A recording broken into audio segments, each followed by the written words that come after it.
12/26 ആയി cyber police സ്റ്റേഷനിൽ നമ്മൾ രജിസ്റ്റർ ചെയ്തിട്ടുണ്ട്. ഇതൊരു ലോൺ ആപ്പുമായി ബന്ധപ്പെട്ടിട്ടുള്ള ഒരു കേസാണ്. ഈ കേസുമായി ബന്ധപ്പെട്ട് നമ്മൾ കൂടുതൽ കാര്യങ്ങൾ അന്വേഷിക്കുന്ന സമയത്ത് ഈ വിദ്യാർത്ഥി കഴിഞ്ഞ ഡിസംബർ ജനുവരി മാസ സമയത്ത് ഒരു ലോൺ ആപ്പിലൂടെ പണം കടമെടുത്തിരുന്നുവെന്നും അതുമായി ബന്ധപ്പെട്ടിട്ട് നിരന്തരമായിട്ടുള്ള ഫോൺ കോളുകൾ ഈ വിദ്യാർത്ഥിക്ക് ലഭിച്ചിട്ടുണ്ട് എന്നും ഫോൺ CDR അനാലിസിസിൽ നിന്നും പോലീസിന് മനസ്സിലാക്കാൻ പറ്റുകയുണ്ടായി.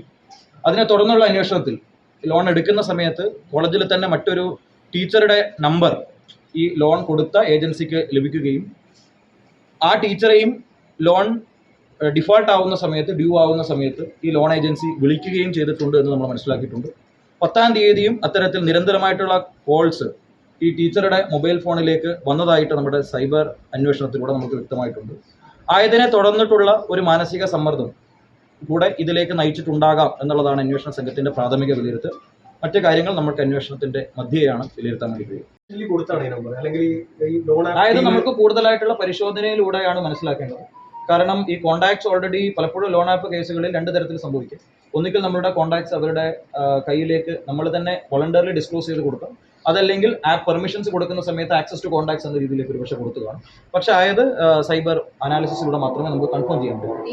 ലോൺ ആപ്പിന്റെ ആപ്ലിക്കേഷൻ കൊടുക്കുന്ന സമയത്തോ അതല്ലെങ്കിൽ ഒരുപക്ഷെ അതിന്റെ പെർമിഷൻസ് ആക്സെപ്റ്റ് ചെയ്യുന്ന സമയത്തോ പലപ്പോഴും നമ്മളുടെ മൊബൈൽ കോണ്ടാക്ട്സ് ഒക്കെ എല്ലാം തന്നെ ഈ ലോൺ ഏജൻസിക്ക് ലഭിക്കാറുണ്ട്. പല ലോൺ ആപ്പ് കേസുകളും നമ്മളത് കണ്ടിട്ടുണ്ട്. അപ്പോൾ അതുമായി ബന്ധപ്പെട്ടിട്ടുള്ള കോണ്ടാക്ട്സിലേക്ക് പലപ്പോഴും ഈ ലോൺ ആപ്പിന്റെ ആൾക്കാർ ഫോൺ ചെയ്ത് ഹറാസ് ചെയ്യുന്ന ഒരു സാഹചര്യം പലപ്പോഴും ലോൺ ആപ്പുമായി ബന്ധപ്പെട്ട കേസുകളിൽ നമ്മൾ കണ്ടിട്ടുണ്ട്. അപ്പോൾ ഈ കേസുമായി ബന്ധപ്പെട്ടിട്ട് അത്തരത്തിലുള്ള കോൺവെർസേഷൻസ് ഇതിലൊരു അധ്യാപികയുടെ മൊബൈൽ ഫോണിലേക്ക് വന്ന മെസ്സേജ് പോലീസ് ഈ വിഷയത്തിലേക്ക് ഐഡന്റിഫൈ ചെയ്തിട്ടുണ്ട്.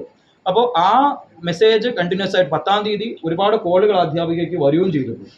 അതുപോലെ തന്നെ ഈ വിദ്യാർത്ഥിനിയുടെ മൊബൈൽ ഫോണിലേക്കും അത്തരത്തിലുള്ള കോളുകൾ പല കാലങ്ങളായിട്ട് വന്നിട്ടുണ്ട് എന്നാണ് നമ്മൾ മനസ്സിലാക്കുന്നത്.